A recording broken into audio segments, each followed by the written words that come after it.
Ta sqarojmë që të pjesën e parë që, si më thonë, nuk o konë në diskrecion të gjyqtarit a me leju a mos me leju, kjo ishte rregulluar, si më thonë, me konventa ndërkombëtare, me Kushtetutë Kosovës, me ligjet Kosovës. Ne jeni 22 i Kushtetutës, zbatimi drejt për drejt i marrëveshjeve dhe instrumenteve ndërkombëtare. Pika 2, Konventa Evropiane për mbrojtjen e drejtave dhe lirive themelore të njerëzit dhe protokollet e saj. Tash, po ekzistoi një rast në vitin 2019, vetëse kundër shtetit të Bullgarisë. Vetëse kishte pasur në paraburgim, edhe ka kërkuar me marr pjesë në varrimin e vllaut të tij. Shteti bullgar nuk e ka leju.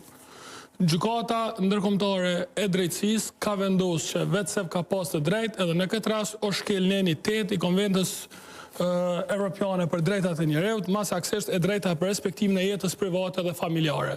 Pra është rasti identik, nuk është këtu çështje e disponimeve momentale të gjykatësve ato ndonjë trupe të caktuar, as për shkak se ky është president, as për shkak se ka vdek baba ajo dikush tjetër, pra është shkel ligji, kushtetuta, konventat ndërkombëtare për drejtat e njerëzit. Në këtë rast, presidentit Kosovës, ish-kryeministrit Kosovës, ish-udhëheqësit të ushtrisë shërbimtare të Kosovës, ju ka shkel një e drejtë bazike themelore.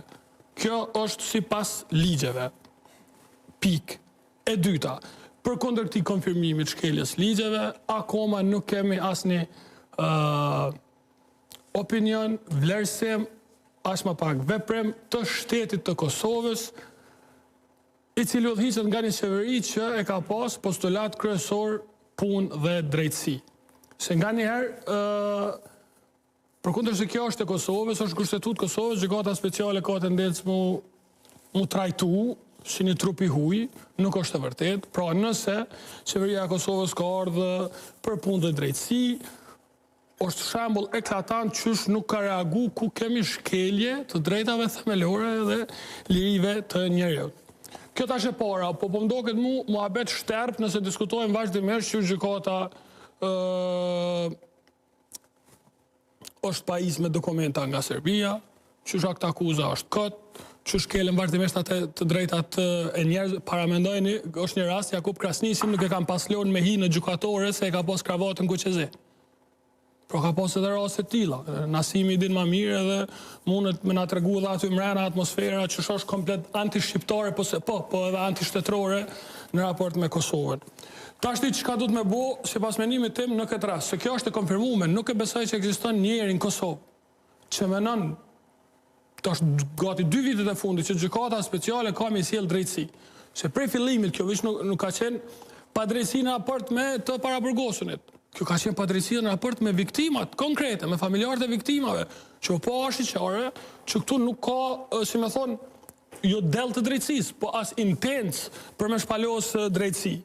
Tashti, juve ju kujtohet shumë mirë kur pa shku në gjykatën speciale për vizita atje Glau Konjufca, cilësinë e kryetarit parlamentit, edhe pa të thonë që na si shtet duhet me ndërmarrë diçka do mekanizma kontrolli vrojtimi.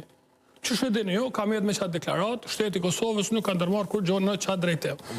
E dyta... Mbrëm Albulena Agjiu tha që duhet, sepse ka shkelje të drejtave. Jo, Albulena Agjiu lejke dyshime dhe thëjke hajtë ta marim vesh pëse e ka ndalu. S'ka këtu dyshime, po të tregojnë, kjo është e qartë, lëtë. Ajo vesh nëse ju shkruar, më thonë faleminderit që se keni lëshu.